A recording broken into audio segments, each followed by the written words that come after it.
Hello everyone. क्या ऐसा हो सकता है कि 10 सेंटेंस आपको ऐसे दिए जाएं जो आपकी राइटिंग स्टाइल को चेंज कर दें? आप सोच रहे होंगे कि ये मुश्किल है। नहीं, ये बिल्कुल मुश्किल नहीं है। इससे आपका राइटिंग स्टाइल चेंज होगा और आपकी इंग्लिश आज बहुत ही इंप्रेसिव होने जा रही है। Let's start the topic. आज हम बात करते हैं पार्टिसिपल के उन सेंटेंसेस के बारे में जो हम सिंपल तौर पर सिंपल सेंटेंसेस ना लिख करके अगर उन्हें पार्टिसिपल फॉर्म में या किसी वर्ब को एडजेक्टिव बना करके लिखें तो हमारे सेंटेंस और भी इंप्रेसिव हो जाते हैं। और जब सेंटेंस इंप्रेसिव होंगे 100% आपकी इंग्लिश भी इंप्रेसिव बनने जा रही है। जैसे आप यहां पर एक सेंटेंस देखते हैं, seeing a line, a fat lady ran away. शेर देखकर एक मोटी औरत भाग गई। आप कैसे लिखते हैं? हम लोग आमतौर पे इस तरीके से लिखा करते हैं, a fat lady ran away to see a line. इसी तरीके से बहुत से सेंटेंस हैं, I was afraid to see a ghost. आप ऐसे मत लिखिए, इस सेंटेंस को एक नए अंदाज में लिखिए प्रेजेंट पार्टिसिपल का यूज करते हुए कि seeing a ghost, I was afraid. इसी तरीके से the form of verb that is usually ends in I N G is used as an adjective. Verb plus I N G, action going on, quick action. हम present participle का, seeing का, hearing का use तब करते हैं जब हमारा सेंटेंस कर आता है, शेर को देखकर, दाएं मुड़कर, शोर सुनकर। ऐसे सेंटेंसेस को बनाएंगे, इंग्लिश बहुत ही इंप्रेसिव होने वाली है। इसमें एक एग्जांपल भी मैंने यहां पर है कि hearing a noise the old lady came out. शोर सुनकर बूढ़ी औरत बाहर आई। इसी तरीके से आपके ज्यादातर जितने भी सेंटेंस सीइंग वाले होते हैं, सीइंग वाले सीइंग द घोस्ट, घोस्ट को देखकर, तो सीइंग वाले सारे सेंटेंसेस को आप बना सकते हैं प्रेजेंट पार्टिसिपल के साथ। आप infinitive. In the same series, we are having the next sentence, that is turning to the left, he saw a baby. Turning to the left, left मुड़ करके उसने एक बेबी को देखा। इसी कैटेगरी में आपके और भी प्रेजेंट पार्टिसिपल के कई सेंटेंस आते हैं। जैसे there is a sentence of present participle, he saw the birds flying in the sky. Flying in the sky यहां ऑब्जेक्ट की क्वालिटी को रिप्रेजेंट कर रहा है, इसीलिए flying in the sky object के बाद में रखा हुआ है। when it modifies a subject, then it is in the beginning of sentence, and when it modifies an object, it is after the object. इसी तरीके से कई सेंटेंस आपके हो सकते हैं कि he saw the boys playing in the ground, उसने लड़कों को ग्राउंड में खेलते हुए देखा। he saw the dogs barking at the strangers, अजनबियों पर भौंकती हुई कुत्तों को देखा। इसी तरीके से कई और सेंटेंस आप ले सकते हैं। जैसे I heard, the sentence is I heard a lady making a noise. I heard a lady making a noise.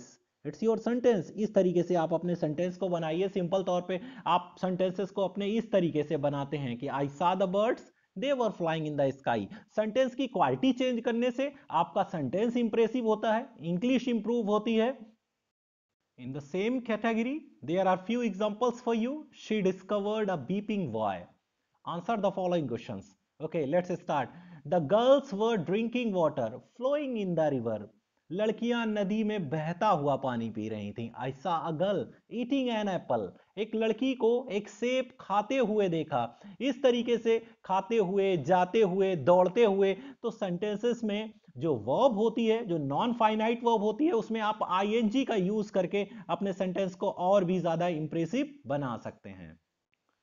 Next sentence, that is the use of while. While का यूज करके सेंटेंसेस बहुत impressive होते हैं। कभी कभी हम बोलते हैं कि he was eating, he was laughing. It's a boring sentence. आप सेंटेंस को इस तरीके से लीजिए, while eating he was talking on phone. While walking in the garden, Alice and Amra were talking. Alice और अमरा बातें कर रही थी। इसी तरीके से कई और एग्जाम्पल वाइल के। वाइल प्लगिंग द फील्ड, खेत जोतते हुए या खेत जोतते जोतते, a farmer found the gold bangle. While reading a book he fail asleep, किताब पढ़ते पढ़ते वो। नेक्स्ट, अब हम बात करेंगे बीइंग का use. Being in present participle, प्यासा होने के कारण या प्यासा होने की वजह से। होने के कारण या होने की वजह से जब आता है तो आप सेंटेंस की स्टार्टिंग इस तरीके से कर सकते हैं, being thirsty the lions were drinking water. आप आमतौर पर सेंटेंस बनाते हैं कि the lions were thirsty so they were drinking water. ऐसे सेंटेंस बनाइए, काफी इंप्रेसिव बनने वाला है। Being blind he was walking with a stick, अंधा होने के कारण वो स्टिक के साथ चल रहा था। इसी तरीके से कई और सेंटेंस हो सकते हैं कि being deaf he can not listen, being dumb he can not speak, being lame he can not run. तो दीज आर द सेंटेंसेस। और भी सेंटेंस बीइंग के आपके लिए लेकर आया हूं। Being given a gift she became happy, एक गिफ्ट दिए जाने पर वो खुश हो गई। बीइंग लेट, लेट होने की वजह से ही कुडंट वॉच द शो, वो शो नहीं देख पाया। Being a friend of the minister I am often invited to official, मुझे ऑफिशियल के लिए इनवाइट किया जाता है मिनिस्टर का दोस्त होने के कारण। इट बीइंग डार्क, अंधेरा होने के कारण ही वॉज एफ्रेड। जब कभी भी क्लाइमेट का या वेदर का डिस्क्रिप्शन आता है then you have to take it, तब आपको वहां पर इट लेना पड़ेगा। लेकिन अगर आप इस तरीके के सेंटेंस बनाना चाहते हैं तो ये भी काफी इंटरेस्टिंग होते हैं। जैसे ये सेंटेंस आ गया कि in spite of being, in spite of being, in spite of being lame, लंगड़ा होने के बावजूद ही रन्स वेरी फास्ट, वो बहुत तेज दौड़ता है। तो ये सेंटेंस आप देख रहे हैं इसमें थोड़ा सा कंट्रास्ट है। तो जब कंट्रास्ट होता है के कारण वाले सेंटेंसेस में अपोजिट वैल्यूज फिल की जाती हैं, तो वहां पर आप इन स्पाइट ऑफ के साथ सेंटेंस बनाइए, in spite of being. Okay, sentence काफी इंप्रेसिव बनेगा। नेक्स्ट स्लाइड पर चलते हैं। Now I am going to discuss about past participle. Past participle में क्या होता है कि थर्ड फॉर्म ऑफ वर्ब का यूज करते हैं। जैसे हमने वहां पर देखा था कि आई सा the birds flying in the sky, मैंने आसमान में उड़ती हुई चिड़ियां देखी। लेकिन अगर आपके लिए इस तरीके का सेंटेंस आ जाए कि मैंने एक टूटी हुई कुर्सी देखी, आई सा अ ब्रोकन चेयर, तब वहां पर you have to use third form of verb. He was trying to remove a fallen tree, वो एक गिरे हुए पेड़ को रिमूव करने की, हटाने की कोशिश कर रहा था। तो fallen tree here, fallen is the third form that is in past participle में यूज कर रहे हैं हम, इसीलिए एडजेक्टिव यहां पर fallen verb as an adjective use की जा रही है, जो ट्री के लिए एडजेक्टिव का काम कर रही है, लेकिन थर्ड फॉर्म के साथ, क्योंकि ट्री पहले से गिर चुका है। जब हमारे काम पहले से हो चुके होते हैं तो उस वक्त हम क्या करते हैं कि थर्ड फॉर्म का यूज करते हैं। He was repairing a broken chair, वो एक टूटी हुई कुर्सी को रिपेयर कर रहा था। टूटी हुई, टूटी हुई के लिए थर्ड फॉर्म का यूज इसलिए because the chair is already broken. और अगर काम कंटिन्यू होता, जैसे उसने नदी में बहता हुआ पानी पिया, he drawing water flowing in the river, नदी में बहता हुआ, क्योंकि उस वक्त पानी नदी में बह रहा था। कुर्सी यहां पहले ही टूट चुकी है, इसीलिए चेयर को हम थर्ड फॉर्म के साथ यूज कर रहे हैं। अब बात करते हैं परफेक्ट पार्टिसिपल के सेंटेंसेस का। जैसे मैसेज डिलीवर किए जाने पर, ही लेफ्ट इमीडिएटली, वो तुरंत चला गया।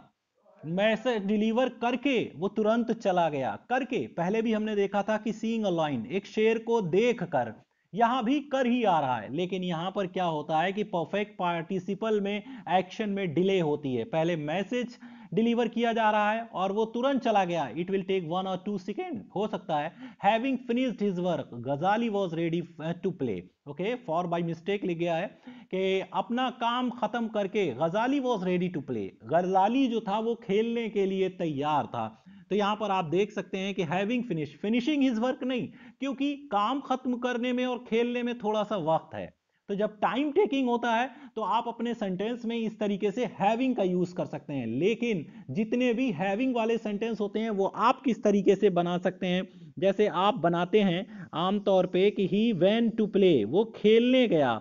After finishing his work, after finishing his work, आप प्रेपोजिशन का यूज करके ज्यादातर अपने सेंटेंसेस को यूज करते हैं, बनाते हैं। हाँ, ये प्रेपोजिशन का यूज करके भी सेंटेंस बनाइए, लेकिन अगर आप अपने सेंटेंस को आफ्टर वाले जितने भी सेंटेंस हैं और वर्ब में आईएनजी आ रही है, तो अगर हैविंग से लगाएंगे तो आपके सेंटेंस और इंप्रेसिव हो जाएंगे। जैसे having won the dress, dress को पहन करके ही वेंट टू प्ले, वो खेलने के लिए गया। नेक्स्ट सेंटेंस है the child having found it's mother was happy again. Having found it's mother the child was happy again, ऐसे भी लिखा जा सकता है। लेकिन सेंटेंस की कैटेगरी और स्टाइल चेंज करने से सेंटेंस इंप्रेसिव और काफी टिपिकल बन जाता है। तो ये आपकी राइटिंग स्टाइल की, स्पीकिंग स्टाइल की काफी इंप्रेसिव बना देता है और उसकी ब्यूटी को बढ़ा देता है। Perfect participle is a participle that expresses an action और स्टेट जस्ट फिनिश, जो अभी अभी खत्म हुआ हो।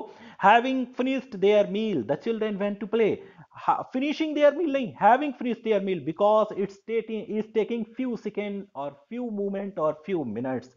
आज का प्रेजेंटेशन आपको काफी अच्छा लगा होगा। इन सेंटेंसेस को सीखिए और अपनी राइटिंग स्टाइल को चेंज करिए। इवन आंसर राइटिंग के लिए, स्टोरी राइटिंग के लिए आप इन सेंटेंसेस को डाल सकते हैं और आपका राइटिंग स्टाइल काफी इंप्रेसिव हो जाएगा। Okay, thank you very much for watching. Kindly subscribe my channel if you like the video. Thank you very much.